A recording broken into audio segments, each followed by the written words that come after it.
En el principio de los tiempos, el dios creador, Eru Ilúvatar, creó una serie de dioses subordinados, llamados Valar, que se encargarían de ayudar a crear el mundo mediante un canto mágico. Solo Eru podía crear vida. El trabajo de los dioses menores era preparar el mundo creando las montañas, los ríos y los bosques para albergar las creaciones más importantes, los elfos y los humanos. Melkor era el más poderoso de los Valar, pero desde el principio fue envidioso y estuvo en desacuerdo con Eru en la forma en que se llevó a cabo la creación de la vida.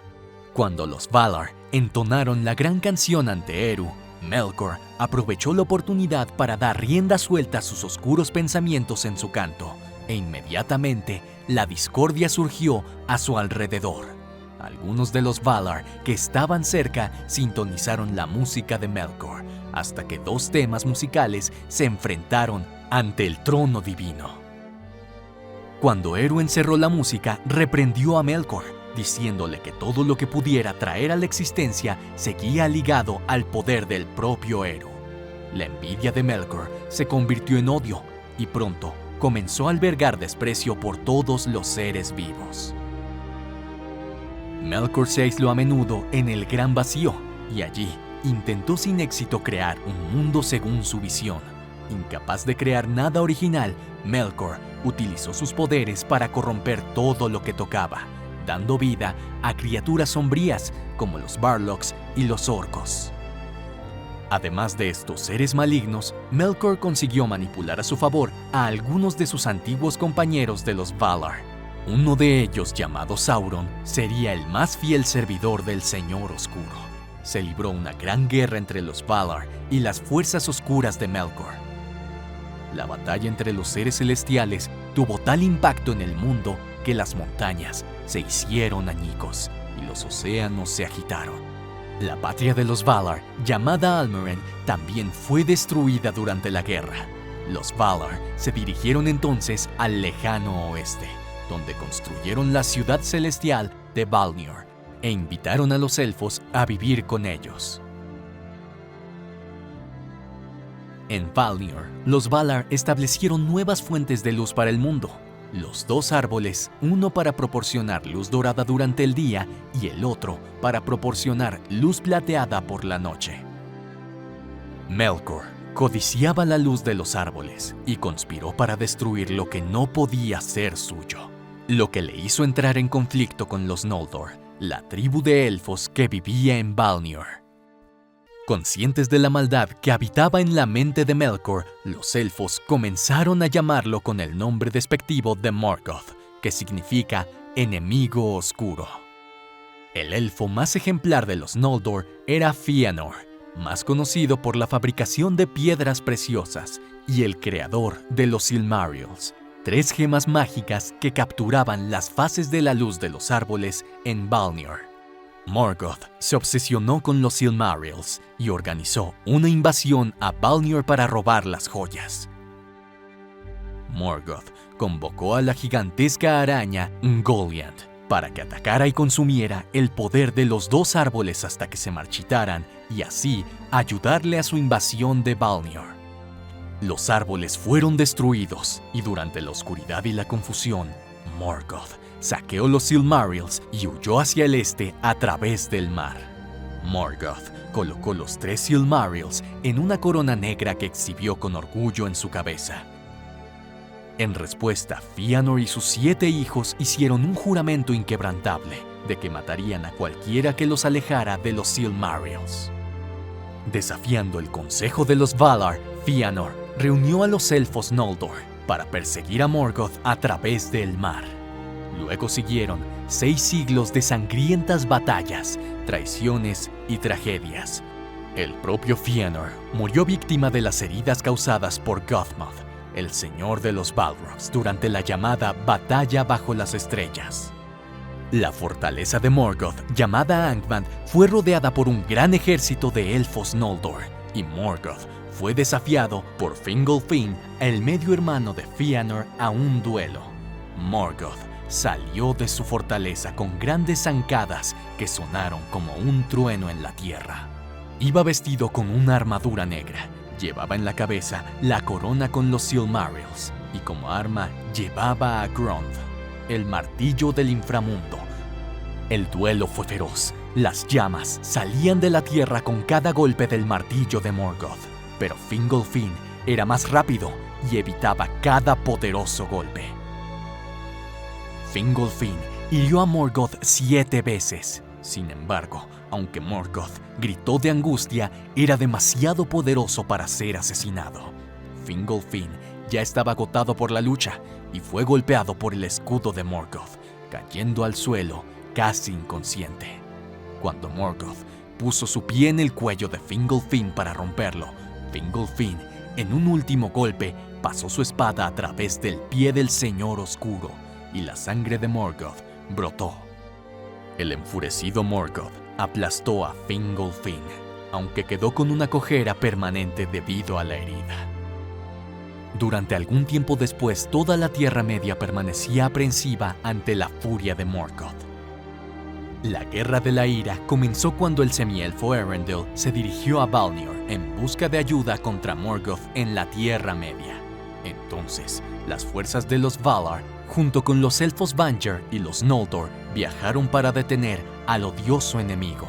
En la batalla que siguió, el ejército de Morgoth fue destruido casi por completo, donde solo sobrevivieron algunos dragones, balrogs y orcos. La fortaleza de Angband fue destruida y Morgoth huyó hacia el túnel más profundo, pero incluso entonces fue capturado por los Valar, hecho prisionero y encerrado más allá de los confines del mundo, en el gran vacío, para no volver jamás a la Tierra Media. Los Silmarils fueron arrancados de su corona de hierro, pero se perdieron totalmente poco tiempo después. Las mentiras que Morgoth sembró en los corazones de los elfos y los hombres generaron una semilla que no murió y no pudo ser destruida. Sauron, su siervo más poderoso, permaneció fiel a la memoria de su amo y durante muchos siglos trató de devolver el caos al mundo. Incluso derrotado y encarcelado, muchos profetizaron que algún día Morgoth regresaría, iniciando una gran guerra que podría traer el fin de todas las cosas. Sauron es conocido por muchos títulos: el Señor de los Anillos, el Señor de las Tinieblas, el Señor de los Lobos y el Señor del Mundo. Y sin embargo, es considerado el Innombrable, cuyo nombre no debe pronunciarse a la ligera. El origen de Sauron se remonta al principio de la creación, cuando el Ser Supremo, llamado Eru Ilúvatar, crea un grupo de criaturas espirituales conocidas como los Ainur. 14 de estos Ainur se convierten en los Valar, los líderes divinos del universo. El resto de los Ainur pasaron a ser conocidos como Maiar, espíritus menores pero aún muy poderosos. Sauron, que originalmente se llamaba Mairon, formaba parte de los Maiar. Al principio, era un ser puro y ordenado, que estudiaba el oficio de la forja.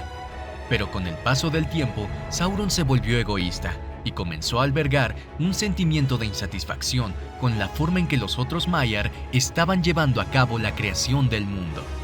Finalmente, Sauron fue seducido por las promesas de Morgoth, que una vez había sido el más poderoso de los Valar, pero se convirtió en malvado y pasó a hacer la guerra contra sus antiguos compañeros. Sauron siempre estuvo obsesionado con el orden y la perfección en todas las cosas y creyó que Morgoth sería capaz de crear un mundo totalmente perfecto, sin saber que la verdadera intención de Morgoth era destruir toda la creación. Una vez convertido al camino de la oscuridad, Sauron no tardó en ascender a las filas del ejército del mal, sirviendo como lugarteniente de Morgoth. Sauron se ganó una terrible reputación durante esta época. Siendo un ser espiritual de gran poder, Sauron cambiaría de forma numerosas veces durante la Primera Edad, asumiendo la forma de hombre lobo o de vampiro cuando estaba en la cima de su poder. Finalmente los Valar atacaron a Morgoth y lo llevaron encadenado de vuelta a Valinor. Pero Sauron escapó y permaneció en la Tierra Media. Tras la Guerra de la Ira y la derrota del señor Morgoth, Sauron huyó durante un tiempo hacia el este. Siguió un periodo de 1000 años en el que no se vio a Sauron en el oeste de la Tierra Media. Cuando llegó el primer milenio de la Segunda Edad, Sauron volvió con sus poderes renovados.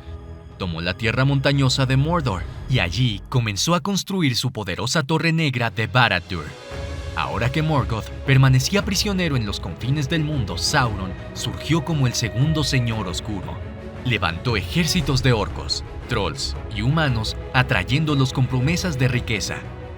Buscando atraer aliados de los poderosos reinos de los elfos, Sauron asumió una nueva forma como la Bella Antar, el Señor de los Dones. Bajo esta apariencia, visita a los elfos y se presenta como un amigo que puede compartir con ellos sus más profundos conocimientos.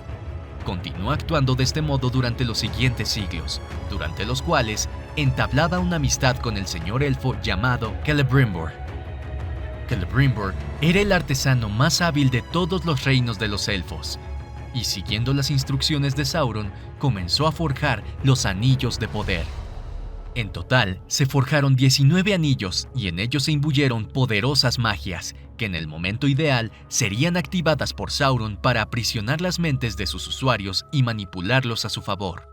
Una vez fabricados los anillos y distribuidos entre los hombres, enanos y elfos, Sauron creó en secreto otro anillo, el Anillo Único, que fue forjado en el Monte del Destino de Mordor, y controló los otros anillos utilizando magia oscura.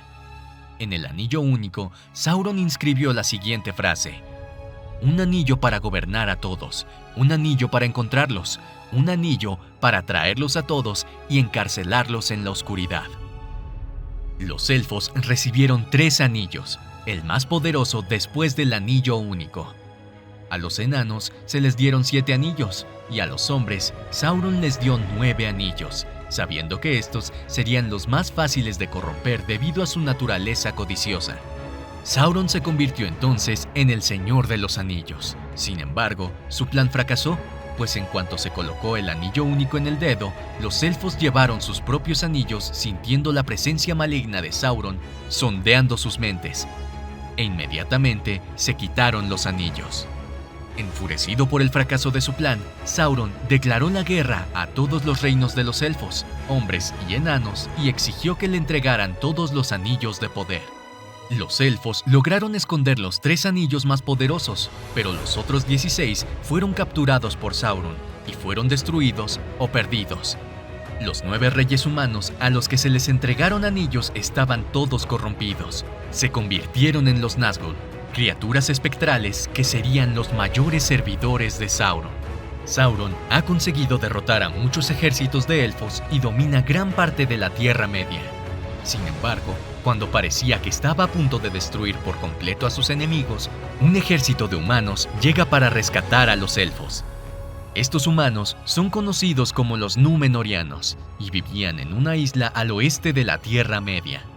Los ejércitos combinados de los hombres y los elfos interrumpen la invasión de Sauron, que a su vez fue hecho prisionero y llevado a la isla de Númenor, donde permaneció cautivo. Incluso encarcelado, Sauron podía contar con su astucia y comenzó a idear un plan para destruir a Númenor. En unos años como prisionero, Sauron consiguió ganarse la confianza del rey y de muchos señores de Númenor, prometiéndoles la inmortalidad si reunían una flota y un gran ejército para atacar Valinor, la antigua tierra sagrada de los Valar, en el oeste. Inspirados por el deseo de alcanzar la inmortalidad, los humanos de Númenor cometen la blasfemia de lanzarse a atacar Valinor. En este momento, el propio Dios creador Ilúvatar hunde tanto la flota de barcos rebeldes como la isla de Númenor. Sauron queda atrapado en la catástrofe y su cuerpo físico queda completamente destruido, lo que le hizo perder permanentemente la capacidad de cambiar de forma. Incluso sin su cuerpo físico, el espíritu de Sauron consigue regresar a la Tierra Media. Debilitado por sus actividades y la creación del Anillo Único, Sauron huyó de vuelta a Mordor, donde construyó un nuevo cuerpo y recuperó su fuerza. Sin embargo, incluso antes de recuperar parte de su poder, Sauron se enteró de que algunos supervivientes de los Númenóreanos llegaron a la Tierra Media y establecieron los reinos de Arnor y Gondor. Temiendo que estos nuevos reinados humanos se hicieran más fuertes, Sauron dirigió una guerra contra ellos. Los Númenóreanos exiliados respondieron formando la última alianza de elfos y hombres, uniéndose al rey elfo Gil-galad. Durante esta guerra, el propio Sauron luchó y mató sin ayuda al rey humano Elendil y Gil-galad. Pero el hijo de Elendil, Isildur, tomó la espada rota de su padre y cortó el anillo único de la mano de Sauron. Como el anillo contendría gran parte del poder y el alma de Sauron, este perdió su cuerpo en cuanto se lo quitaron de la mano. Sus ejércitos huyeron y el espíritu destrozado de Sauron escapó a Mordor, donde volvió a esconderse. Durante gran parte de la Tercera Edad, Sauron permanece oculto, pero siempre actuando como una fuerza maligna que incita a los orcos a reunirse y atacar los reinos humanos. Sauron sabía que si recuperaba el anillo único podría retomar una forma física, así que envió a los Nazgûl en busca del anillo. Para desgracia de Sauron, el anillo único acabó llegando a manos de un pequeño ser llamado Frodo Bolson, un hobbit de la comarca que había heredado el anillo de su tío, Bilbo Bolson. Tras pasar por muchas aventuras y dificultades, Frodo consigue llegar al Monte del Destino. El anillo único fue entonces arrojado a la lava incandescente del volcán, donde finalmente fue destruido. Al sentir que su fuente de poder era destruida, la sombra de Sauron se alzó como una enorme nube oscura en el cielo, con su mano derecha levantada como si quisiera aplastar al mundo en su último aliento. Sin embargo, sopló un gran viento y la nube se dispersó. Así Sauron fue derrotado por completo y desapareció de la Tierra Media.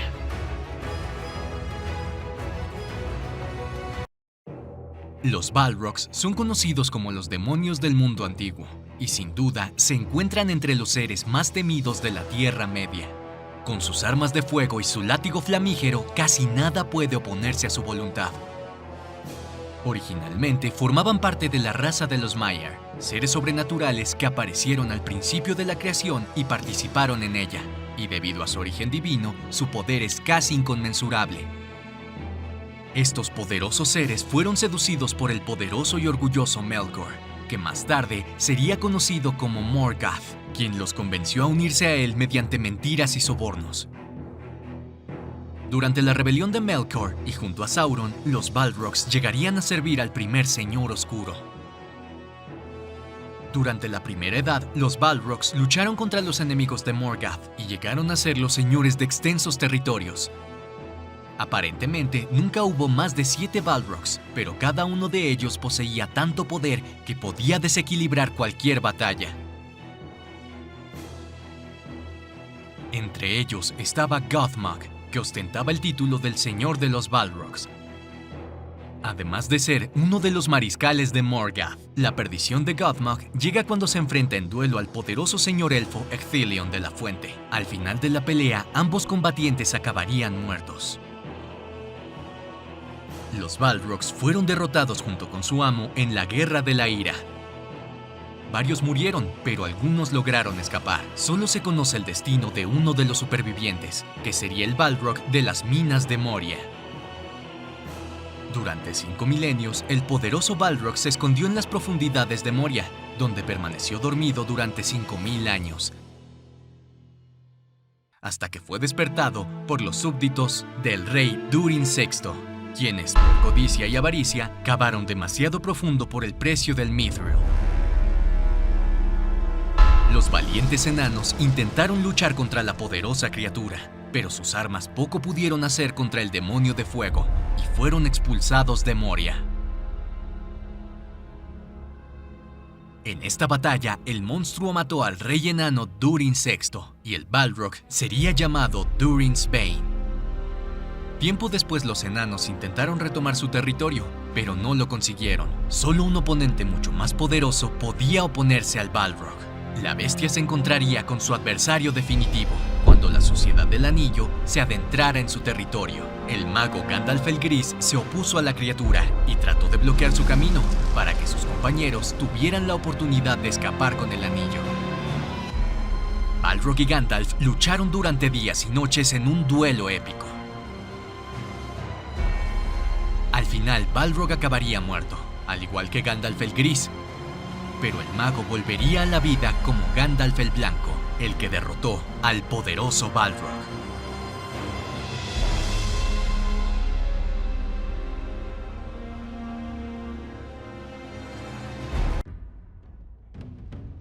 Los orcos se encuentran entre los esbirros más numerosos de los señores oscuros de la Tierra Media. Son criaturas corrompidas, y como toda corrupción, los orcos se multiplican fácilmente si no se les opone, por lo que cientos de miles de orcos marcharon con las fuerzas oscuras. El origen de los orcos es controvertido, pero lo más aceptado es que surgieron de los primeros elfos, que eran seres inocentes e ingenuos, pero algunos de ellos fueron secuestrados por Melkor, el primer señor oscuro. Estos elfos fueron encarcelados y torturados, y a través del dolor y el sufrimiento, Melkor corrompió a los primeros elfos en la criatura corrupta que conocemos. Melkor y Sauron hicieron uso de los orcos como base de su infantería, ya que al ser tan numerosos, los orcos eran utilizados como si fueran desechables por sus amos, pues los orcos caídos eran rápidamente reemplazados por nuevos orcos. Además de ser utilizados para la guerra, los orcos también eran utilizados como sirvientes o esclavos que realizaban tareas extremadamente estresantes, por lo que eran asignados a orcos aún más prescindibles que los orcos guerreros que eran llamados Saga. Los Uruk-hai, por otro lado, son las formas más fuertes y temibles de los orcos. Tanto Sauron como Saruman el Blanco fueron capaces de crear ejércitos de Uruk-hai. Estos orcos eran aún más sanguinarios que un orco común, y los Uruk-hai, emparejados como berserkers, eran casi imparables. Los orcos de la Tierra Media eran seres de intelecto limitado, movidos por bajos instintos y llenos de odio hacia los elfos, los hombres, sus amos y ellos mismos. Impulsados por este odio, trabajaron, lucharon y trataron de sobrevivir. Los Nazgûl, también conocidos como los espectros del anillo, son unos de los seres más temibles de la Tierra Media. Con sus aterradores gritos hacen temblar los corazones de los hombres, elfos y enanos. Estos poderosos caballeros negros eran los más leales servidores de Sauron. Estos espectros eran invisibles a la vista. Solo se veían sus mantos negros y las armaduras plateadas que cubrían a los Nazgûl. Pero los Nazgûl no siempre fueron así. Durante la Segunda Edad fueron 9 reyes entre los hombres. Pero serían seducidos por los anillos de poder con la promesa de riquezas, prestigio, gloria y por supuesto poder. Al principio, las promesas parecían cumplirse. Pero los hombres que portaban los anillos de poder fueron engañados por Sauron, quien a través del anillo único llegó a controlar a los portadores de los anillos de poder de los hombres. Se convirtieron en los espectros del anillo y llegaron a servir a los deseos de Sauron y se convirtieron en sus más terribles sirvientes y lugartenientes en el campo de batalla. Los Nazgûl estaban liderados por el rey brujo de Angmar, el más poderoso de los Nazgûl. Conocía la magia oscura y también era un guerrero formidable, y con su terrible arma masacraba enemigos por docenas. En su bestia alada dominaba los cielos. Los Nazgûl no podían ser matados por hombres que llevaban armas normales, pero también tenían sus debilidades. Evitaban el fuego y el agua, y al estar ligados a la oscuridad, también podían ser repelidos por la luz. Llevaban dagas malditas, llamadas la Hoja de Morgul. Los heridos por esta arma sufrían un destino terrible si no eran tratados a tiempo. Se convertirían en espectros malditos. El miedo era una de las mejores armas de los Nazgûl. También poseían un poder conocido como Aliento Negro. Un poder que contaminaba a los que estaban cerca de los Nazgûl. A sus víctimas les invadía el miedo y una terrible enfermedad que podía llevarles a la muerte. A los Nazgûl se les encomendó la misión de recuperar el anillo de Sauron, pues su señor sabía que los caballeros negros obedecían su voluntad al pie de la letra y que, por tanto, eran de total confianza. En su marcha a través de la Tierra Media, los Nazgûl sembrando el terror por donde pasaban mientras llevaban a cabo los designios de su amo.